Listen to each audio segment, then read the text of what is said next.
We ain't done yet, even if I have to drag your carcasses over the finish line. We are one episode away from the end of one of the most talked about superhero shows in television history. And after watching episode 7, I have one overriding question that I suspect I'm not alone in asking. How did we get here? Not here as in the story, here as in how did the show that once had a genuine cultural weight, genuine satirical intelligence, and one of the most watchable villains... I just have one question, if that's okay. Yeah. What happens if, I don't know, I do this? On any streaming platform, somehow arrived at its penultimate episode, feeling like it had already checked out. Because that's what episode 7 felt like to me. Not bad television, necessarily. Just passive television. Television you watch with the lights on and your phone in reach and nothing compelling you to put the phone down. Let me tell you why. Let me start with the thing everyone's talking about first. Frenchie's death. Frenchie is dead. Toma Capone has been in this show since the very beginning, since season 1. And in the penultimate episode of the entire franchise, his character is killed by Homelander in what was clearly intended to be the emotional gut punch of the series. A moment you carry into the finale.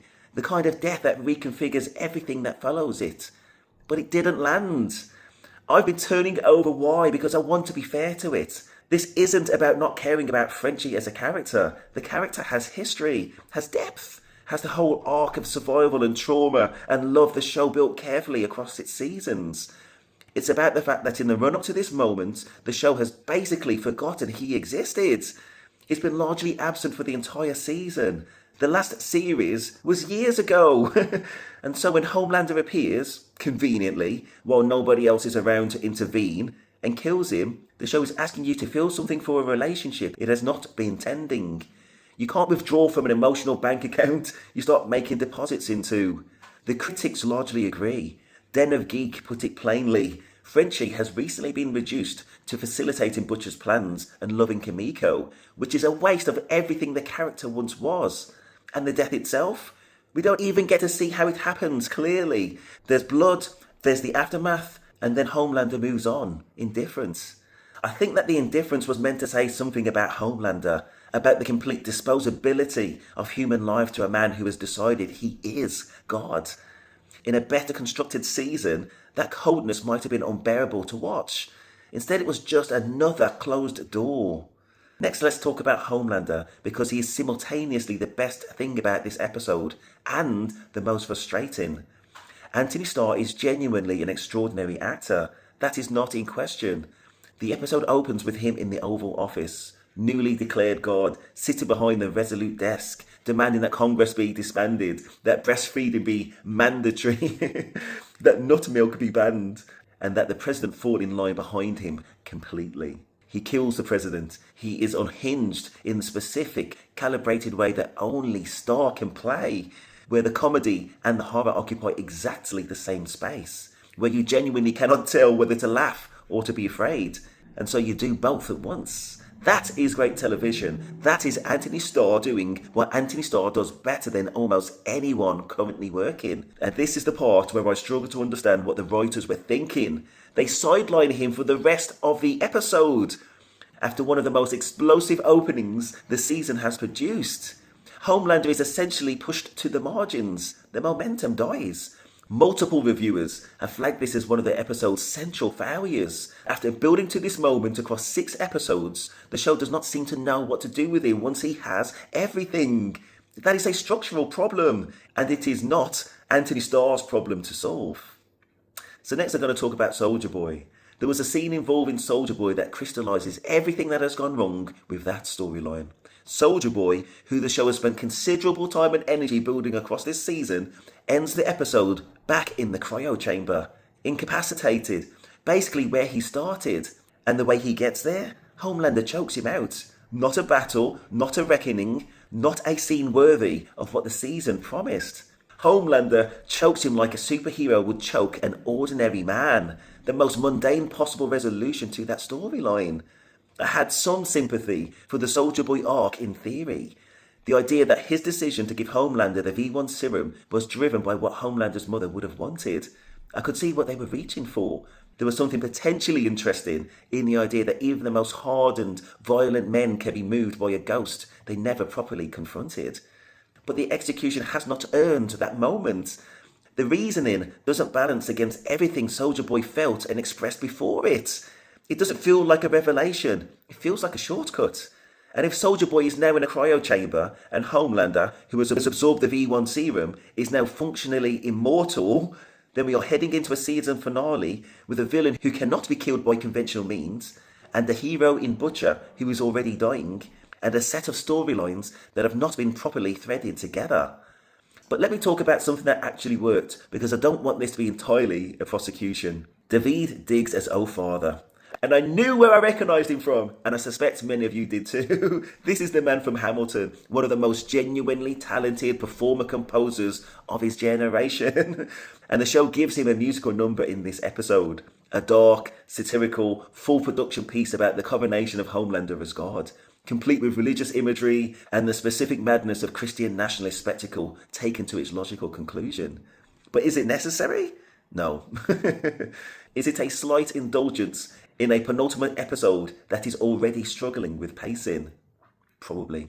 But because of who Daveed Diggs is and what he brings to it, because of the sheer commitment and the craft he applies, I'm going to give it a pass. The man has earned the showcase, and at least it's something the show does with intention, which is more than I can say for several other scenes in this episode. So next I'm going to talk about the focus group sequence, where Homelander's people bring in an audience to test whether ordinary Americans truly believe in him as their god, with mind readers scanning for any private dissent. It has something interesting in it conceptually. The idea that even in theocracy built on fear, the internal jury is still out. That 80% of people can say they love him while secretly thinking he's a blasphemer.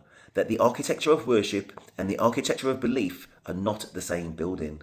Even those who harbour private doubts are ordered to be executed.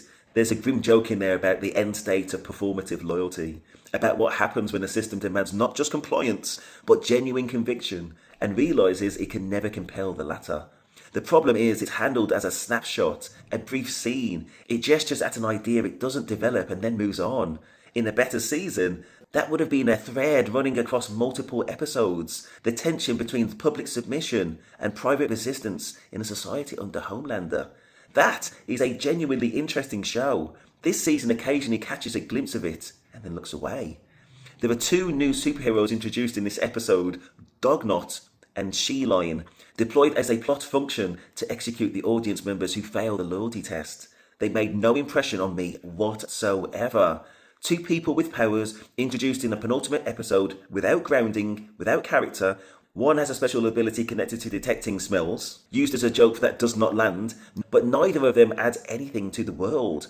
That is a problem that has compounded throughout the season. New characters introduced without the runway to matter. Stories opened without the space to close them properly. A writing room that has confused quantity of incident with quality of narrative. And then there's Mother's Milk, who in this episode finally explains the origin of his name.